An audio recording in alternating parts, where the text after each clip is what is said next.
When I first did research within the Navajo Nation, the land of the Dene in the American Southwest, I was surprised and interested by many differences in terms of how the Navajo Nation operated. For example, there were small things, such as the fact that handshakes were generally much shorter and much lighter, more like a gentle, brief handhold.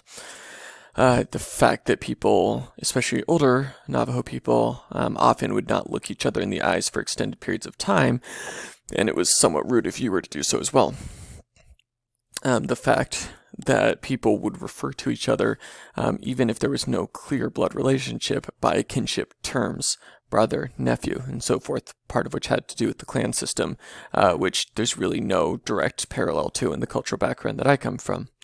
So there were small things. There were also major things, things such as people's overall sort of philosophical conceptualization of what it meant for land to be holy, what it meant for something to be inviolable, what was to be the relationship between peoples generally and persons specifically.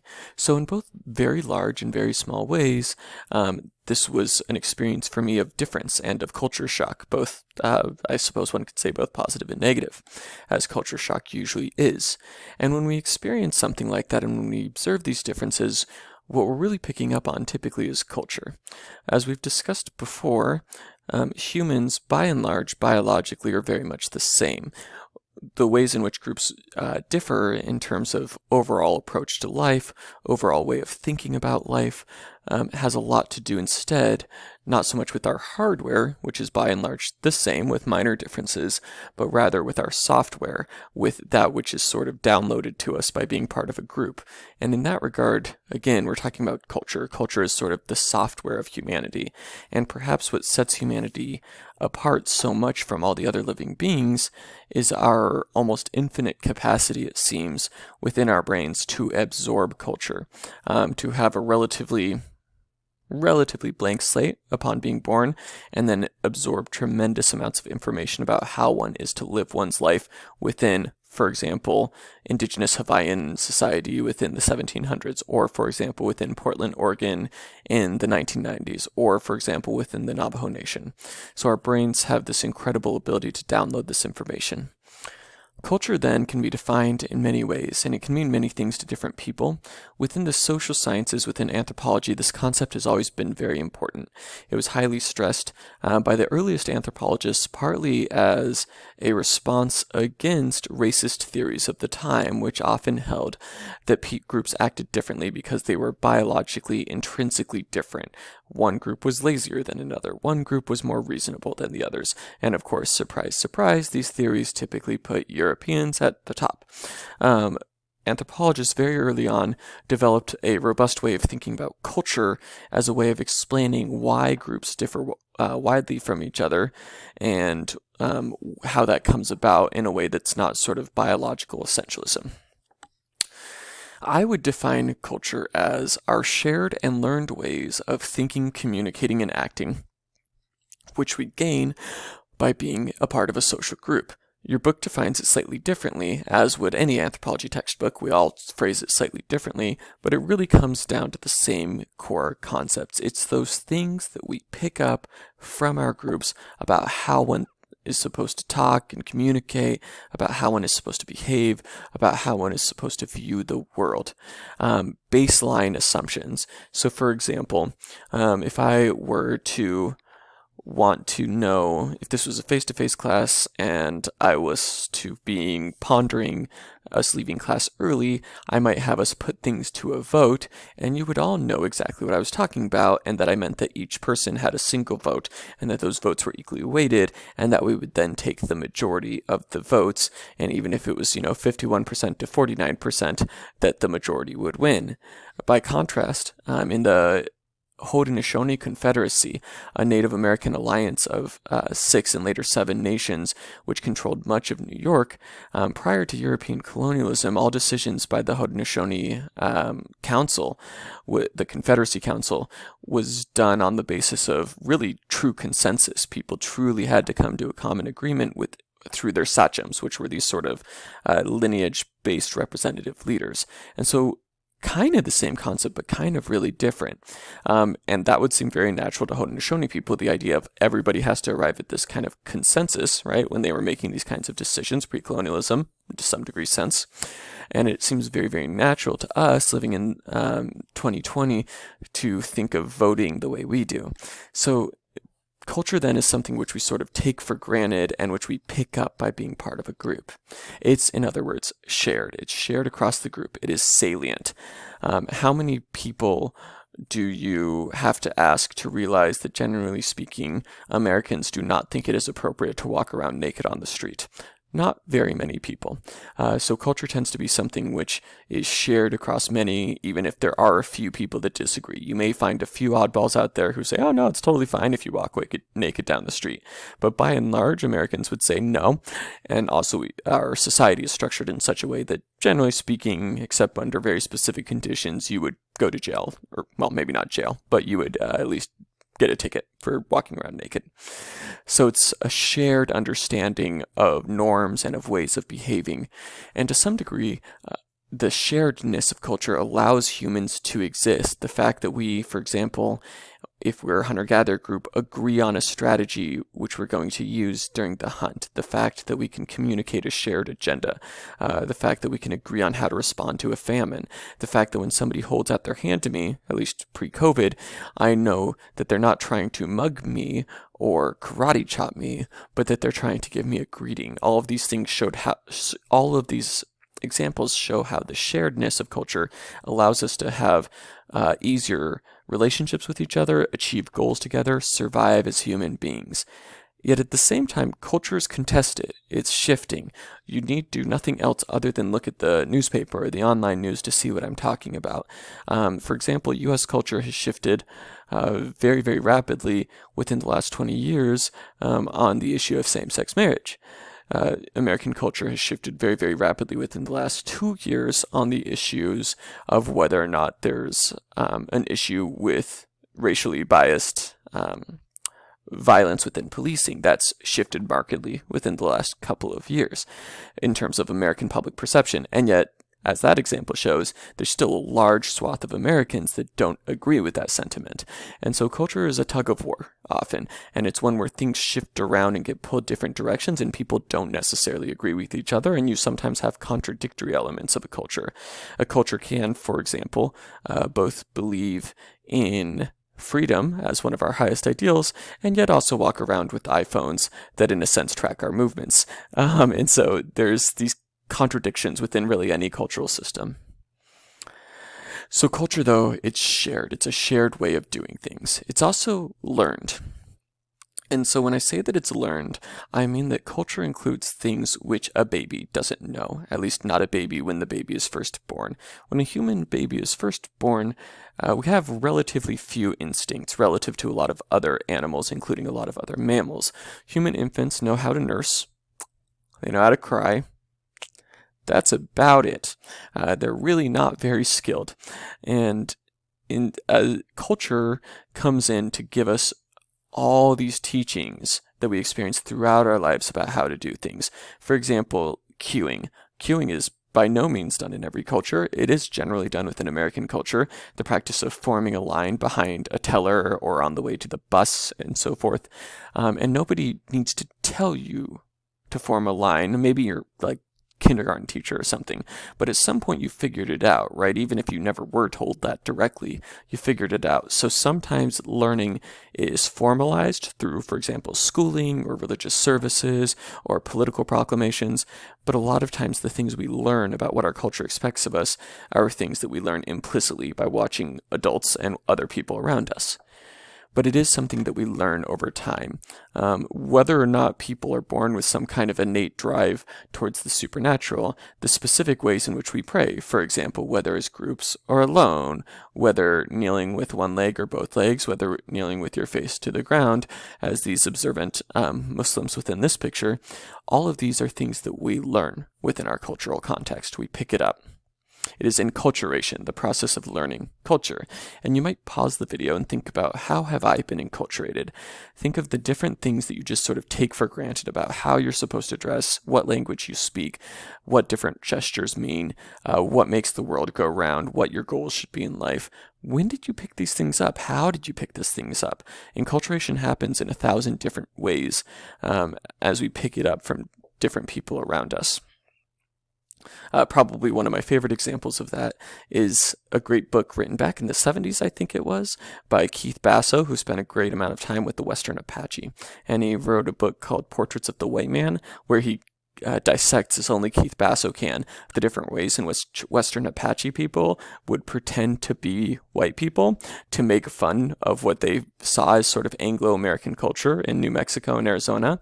And, it would be these like really exaggerated expressions. Like they'd pretend to be a doctor and say, "Hey, what's up? Hey, what's up? How are you doing? How are you doing? What's new with you? Here, take this pill, take this pill," which is, of course, an exaggeration and not how most doctors of any cultural background in the United States would act. But it was how they sort of perceived Anglo-Americans as acting in the Southwest and Euro-Americans more generally. And that joking behavior was not really done around white people. It was done around other Apache people. And you might think, oh, they're just sort of poking fun at the majority population within their state. But Basso points out that a lot of the point of these jokes is to make a point about how a proper Apache person acts. Basically, all the ways that white people don't, like basically don't act like the colonizers, so to speak. And so these jokes actually serve a very serious purpose in subtly telling people how they're supposed to act as proper members of Apache society. So do stories about place names. Those also provide more serious messages about how you're supposed to act. So learning our cultures come in many ways, but at some point we do learn these. Now, cultures can include many different aspects. It really covers all sorts of aspects of human existence. Anything that's not innately biological and that you didn't perfectly come up with all on your own can be thought of as an aspect of culture. It includes our ways of thinking. This can include our values or ethics, what we think matters. The fact, for example, that within the United States, we take freedom typically as one of our highest ideals, and oftentimes much of our political debates are framed around sort of taken for granted values, the value of equality, the value of freedom, the value of security. These are things where Democrats, Republicans, Libertarians, Greens disagree strongly on the policies needed to ensure these things, and yet at the same time you don't see a lot of political candidates standing up and saying, you know what, let's not have security. What if instead we just had insecurity and everything was unsafe? That'd be great, right? So there's certain values that are just sort of taken for granted within a culture and certain ethical frameworks of what is right or wrong to do. Ways of thinking, though, doesn't just include your values, it also includes your worldview and your ontology, sort of your sense of how the world works. We'll do a reading later in the semester, if I'm not mistaken, about Azande witchcraft. And so one of the points of that reading will be that Azande witchcraft, and I believe I touched on this earlier in this lecture, but Azande witchcraft was seen by many British people during the colonial period within the area we now think of as South Sudan. Azande witchcraft beliefs were thought of as irrational. From an Azande point of view, at the time, there could have been nothing more rational, right? They saw abundant evidence throughout their entire lives of how witchcraft was affecting them. And so our cultural ways of thinking, including our baseline assumptions of sort of how reality works, which is not to say that humans across the world aren't all rational and reasonable, at least as rational and reasonable as each other, or maybe we're equally irrational. But we oftentimes have very different starting premises, right? If you accept the idea of witches as existing, everything that the Azande people living in the early 20th century in that area were saying about witches to Evans Pritchard make complete sense, right? So our cultural ways of thinking include our basic assumptions. They also include our epistemology. How does one gain truth? So back to that Azande example, whether or not somebody has caused witchcraft to occur to somebody else is often determined through divination practices, such as feeding poison to the bank oracle to like chickens and seeing if they die or not in response to different questions when given poison. that is not typically how decisions are made, perhaps in the families and groups you're associated with, or maybe they are. I don't know all of your different cultural backgrounds, but most likely for most of us that would be very unfamiliar to use that as a way of figuring out why somebody was sick, to feed poison to a chicken and have a person do this as part of a divination practice. On the other hand, there's a lot of things about the United States sort of epistemology where we have certain ideas of how you determine what is true and how you determine what is not true. I have an example here written, Shakespeare in the Bush. I don't really super want to get into that actually, but it was a reading basically that I thought about having you do. It's a great older reading from I think the 60s, and there's an anthropologist that goes and spends time with the San in southern Africa, a hunter-gatherer group, and she brings a copy of Hamlet with her, and probably a lot of you read Hamlet in high school. And in that Shakespearean play, you know, there's like hauntings going on and a dude super stressed about his dead dad and all sorts of stuff. I don't know, not an expert on the play. You should talk to my wife who's an English teacher. But anyways, she brings Hamlet with her, and then after a long time of doing fieldwork, some of the San people are kind of basically like, hey, we've told you tons of stuff. Why don't you tell us a story from your homeland? And she's like, all right. So she starts explaining the story of Hamlet because she had copy of Hamlet on her. And the San people in the story, or when she's telling them, like, keep interrupting her San friends, and basically being like, no. That's clearly not a ghost of his father. That's clearly a witch playing a trick on Hamlet, or different things like that, where they're fundamentally not misinterpreting, maybe that's the wrong word, fundamentally interpreting what Shakespeare wrote differently because of very different baseline assumptions about how reality works. So ways of thinking are highly patterned by our cultures to the point where we sometimes think of them as hegemonic, meaning it's kind of like the bumpers for a bowling ball. If you've ever played if you've ever done bowling with like the bumpers on, you can throw that ball a lot of different directions and it'll go crazy within the bumpers, but it stays within the bumpers till it gets to the end of the lane, generally speaking, unless you like threw it into the other lane. And in a similar way, back to the kind of example I shared about how you're never going to have a politician stand up and say, hey, freedom's bad and security is bad in the United States, because those are such core undisputed values. At least in theory. In a similar way, we oftentimes have these hegemonic ideas within a culture, sort of things that are just taken for granted, which may over time be challenged, but oftentimes, at least in the short term, remain very stable. Even emotions can be culturally patterned. We oftentimes think, I think within the United States, that our emotions are innate, to some degree biological, to some degree outside of our control. And you see that in a lot of the ways we speak about emotions, such as when we say about like, don't bottle up your emotions, as if, you know, it's like carbonation that's going to like explode if you bottle it up, or don't repress your emotions, don't bury them. Catherine Lutz, a psychological anthropologist who worked among the Ifaluk group in the Pacific Islands, talks about the fact that this is sort of a hydraulic theory and biological theory of emotion for many Americans, that we think of emotions as these sort of uncontrolled things that just sort of happen to us and that you have to let out or else bad stuff happens. By contrast with the Ifaluk group that she worked with, emotions were thought of in much more relational terms and also much more intentional terms, where people sort of intentionally cultivated emotions as aspects of their relationships with each other. And also there was different kinds of emotion words, some of which don't exist sort of in contemporary American English. So if something like emotions can be experienced differently within different cultures, you start to see the profound effect that our cultures have on the baseline level ways in which we experience reality.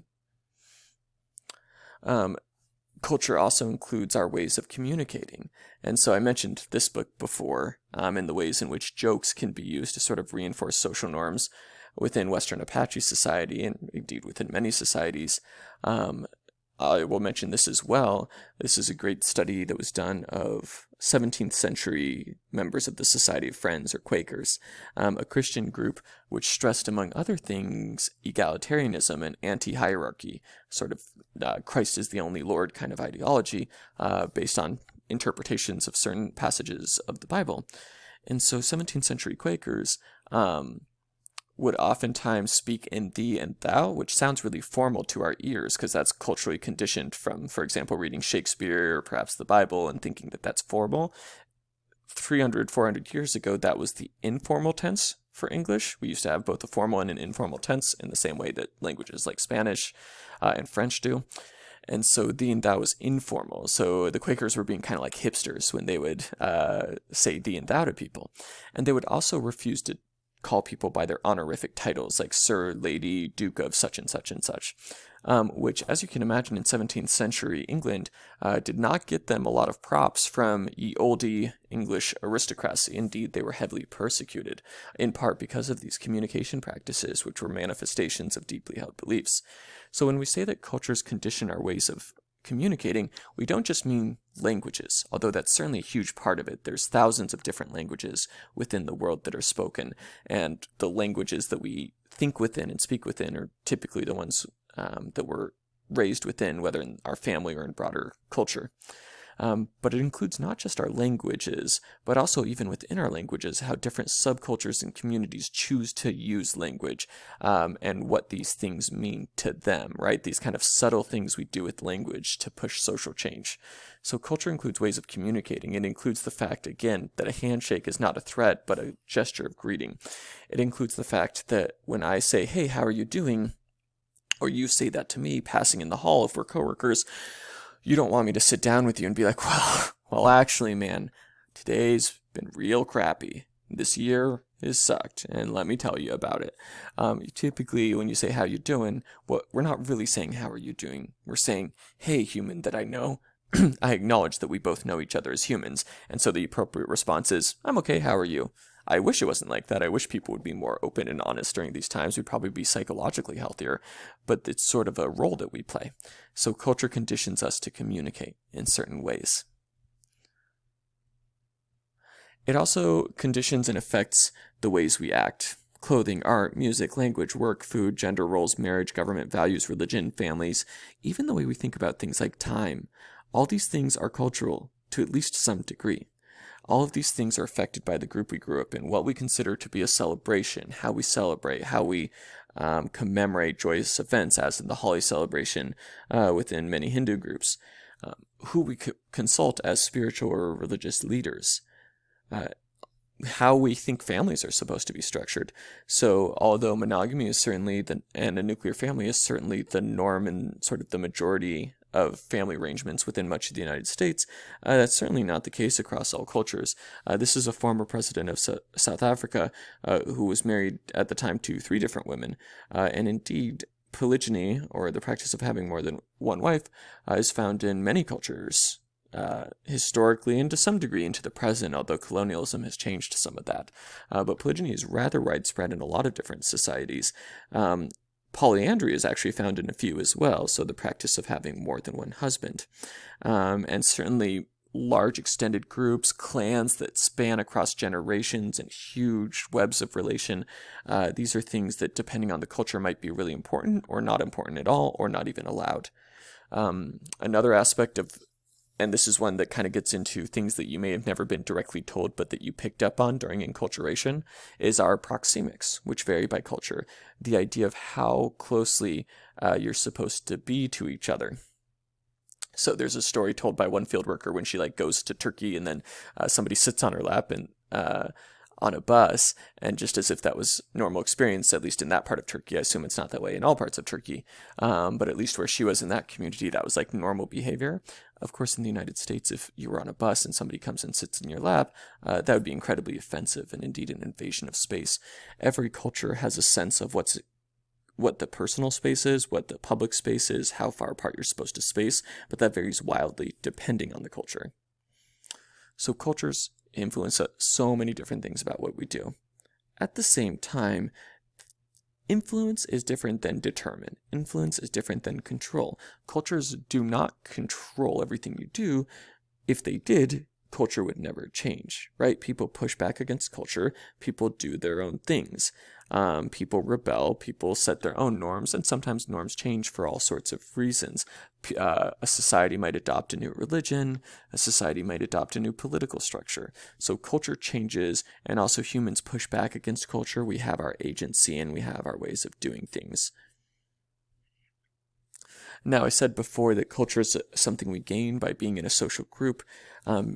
We tend to think of that as a culture we sometimes use the term culture and society or social group interchangeably. So for example, if I was to say the Navajo culture, you would think perhaps both of the way of being a Navajo, but also specifically the group of Navajo people.